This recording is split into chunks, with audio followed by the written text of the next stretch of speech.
అందరికి నమస్తే. Bharat youth TV channel స్వాగతం. ఇప్పుడు నేను చెప్పే విషయం ఏంటంటే, భారత్ చైతన్య యోజన పార్టీ త్వరలో గ్రామస్థాయి కమిటీలు వేయబోతున్నాయనే విషయం సమాచారం అందింది. ఇప్పటికే కొన్ని వేసినటువంటి సభ్యత్వ నమోదు కార్యక్రమం చేసినటువంటి గతంలోని సారథులు కొన్ని రకాలైనటువంటి అన్నిటిని రద్దు చేయడం జరిగింది. అవన్నీ మీకు చూస్తే అర్థమవుతుంది. పక్కన స్క్రీన్లో పెడుతున్నాను చూడండి. మొత్తం సభ్యత్వాలు మొత్తం రద్దు చేశాము. మళ్ళీ కొత్తగా నిర్ణయం తీసుకొని కొత్తగా వేద్దామని. జూలై 23 పార్టీ ఆవిర్భావ దినోత్సవం ఉంటుందని ఆ రోజు ఇవన్నీ చేయవచ్చని చెప్పేసి ఆ రోజు చేయడం జరిగింది.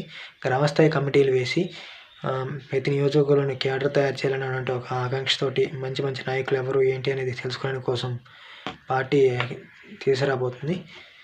ఇప్పటికే వైఎస్ఆర్సీపీ పార్టీ కూడా ఎక్కడ అంత యాక్టివ్గా కనిపించేది ఒక సోషల్ మీడియా తప్ప.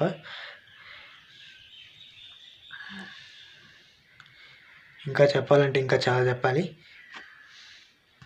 ఈరోజు చూసాము. సో వైఎస్ఆర్సీపీ నాయకుల మీద రకరకాల కేసులు పెట్టడం, చాలా రకాలుగా అక్రమంగా సంపాదించిన ఆస్తులన్నింటి బయట నిగ్గు తీయడం చాలా వరకు అన్నీ బయటపడ్డాయి. సో ఇవన్నీ చూసుకున్నట్టయితే మనం చెప్పాలి. సో ఇలాంటి టైంలోనే బీసీవై పార్టీ అయినా పుంజుకుంటుందా అనేది చూడాలి. దాంతోపాటు సో అది ఫ్రెండ్స్. సో ప్లీజ్ దయచేసి అందరూ సబ్స్క్రైబ్ చేసుకోండి మన ఛానల్ని. Please like, share, subscribe.